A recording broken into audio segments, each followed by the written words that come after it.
Ang mabuting balita ng Panginoon ayon kay San Marcos. Noong panahong iyon, pumunta na naman si Jesus at ang mga alagad sa Jerusalem. Samantalang si Jesus ay naglalakad sa templo, nilapitan siya ng mga punong saserdote, ng mga eskriba at ng matatanda ng bayan. Tinanong siya, "Ano ang karapatan mong gumawa ng mga bagay na ito? Sino ang nagbigay sa iyo ng karapatang ito?" Sumagot si Jesus, "Tatanungin ko rin kayo. Pag sinagot ninyo ako, saka ko naman sasabihin sa inyo kung ano ang karapatan kong gumawa ng mga bagay na ito. Kanino nagmula ang karapatan ni Juan upang magbinyag? Sa Diyos ba o sa mga tao?"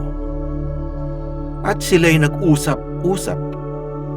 Kung sabihin nating mula sa Diyos, itatanong naman niya sa atin, bakit hindi ninyo siya pinaniwalaan? Ngunit kung sabihin nating mula sa tao, natatakot naman sila at baka kung ano ang gawin sa kanila ng mga tao, sapagkat kinikilala ng lahat na si Juan ay isang propeta. Kaya't sumagot sila kay Jesus, "Hindi namin alam."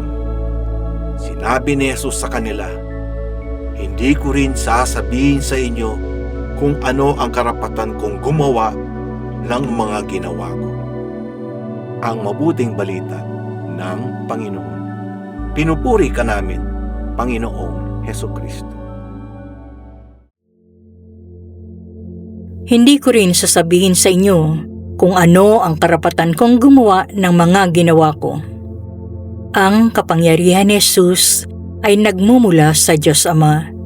Ang kanyang mga salita at gawa ay mga tanda ng kanyang ganap na pagsunod sa kalooban ng Ama.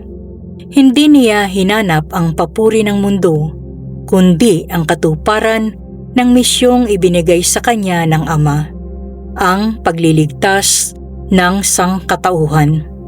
Tulad ni Jesus, tinatawag tayong manindigan sa katotohanan at sundin ang kalooban ng Diyos kahit tinatanggihan ito ng iba. Sa buwan ito ng Mayo, inaalala natin, Mahal na Inang Maria, ang huwaran ng lubos na pagsunod sa Diyos. Nang tinawag siya upang maging ina ng tagapagligtas, buong puso siyang tumugon ng oo, na naging daan upang matupad ang plano ng kaligtasan. Tularan natin si Jesus at si Maria, maging bukas sa kalooban ng Diyos at magtiwala sa kanyang plano. Ang tunay na kapangyarihan ay nasa pagsunod sa Diyos, hindi sa pagtatamo ng sariling kapakinabangan.